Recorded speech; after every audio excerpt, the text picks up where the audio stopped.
Hello again, Honky Tonks. It's your favourite Walter Mitty here. It's Sunday, and I woke up this morning to the news that Matthew Perry's dead. Now, I liked Friends when he was on back in the day. That's when everyone had a sense of humour, the 90s, and everyone kind of got along before what's happening now. But he was 54, died in his jacuzzi, he drowned, pushed the jab. He had a t-shirt, take the jab. I can't say the V word because of obvious reasons, but that's very young, isn't it? So make of that what you will. I know what I make of it. I'm just guessing it's not his day, his month, or his year.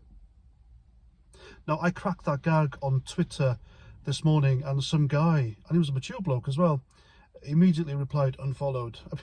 Are people really that sensitive these days to announce that they're unfollowing? It's not an airport. Just go. You know, like I'm going to sit here all day and go, oh, he's unfollowed me. What am I going to do?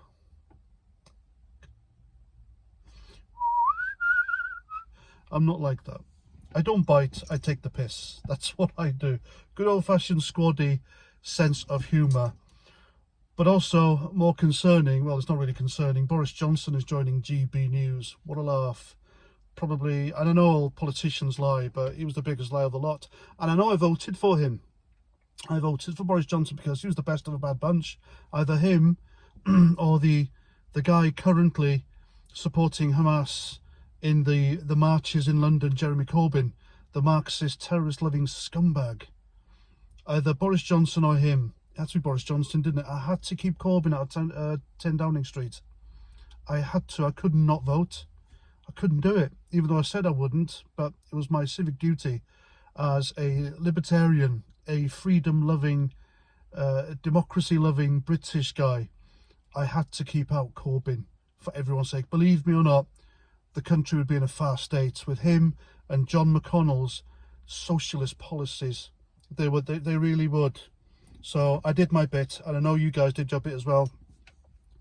But Boris Johnson going to GB News, I mean, they got rid of Calvin Robinson, a man of integrity, respect, decency, Christian conservative values, which goes against everything the lefties don't like because he is of African heritage. Are they not meant to be like that, are they, according to the lefties?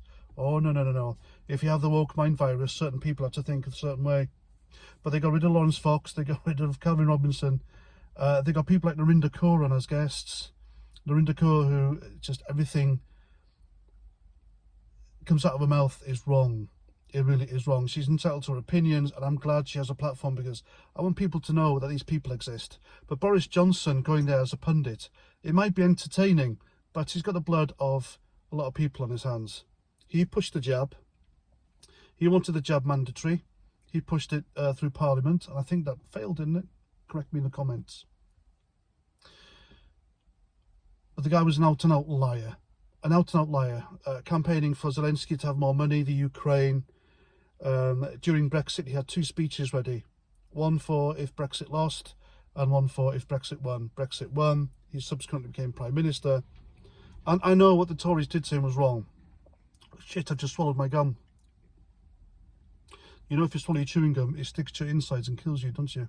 Any children watching, that's true. I wonder, if you die and you swallow your chewing gum, do your internal gases, because they expand, don't they, do they blow up the chewing gum you chewed before you died? That's kind of weird shit that goes through my head. But I'm enjoying a venison dinner later. It's my first time cooking venison properly for Mrs. 49 and I. And I'm quite looking forward to it. I'm going to have a nice glass of wine. I'm working tomorrow. How can you relax on a Sunday, knowing you've got to work on a Monday? I've never been able to do that. I get a bit of anxiety on a Sunday anyway, ever since I was little. You know, you have your summer holidays, you have your mid-term breaks, and the Sunday comes, it's bath time, or in the 80s, it was Cilla Black, Surprise, Surprise. I fucking hated watching that. I really hated watching that. And always at the end, they had the massive tearjerker story, didn't they? Oh, I hated it. But it was like mandatory viewing before internet and all that crap. But how the hell can you relax on a Sunday knowing you're going to go to school on a Monday or work on a Monday? You can't, can you? You're on edge, getting things done, etc. That's where I am now. I'm outside the laundrette because it's broken at home. Oh, isn't life funny? Eh? Yes, yes, yes. Anyway, there we go. I hope you enjoyed my Sunday rant, Sunday speak. What shall I call it? Should I do this every Sunday? Do you like it? Would you watch more? Let me know in the comments, and don't forget to subscribe and share my stuff everywhere, because that really pisses off people who don't like me and what I say. And if I'm not here, then, you know, that's one less platform for you guys to voice your opinions on, isn't it? So it's in everyone's interests. And there we go. That's me rant. Until the next time, Roger Trout.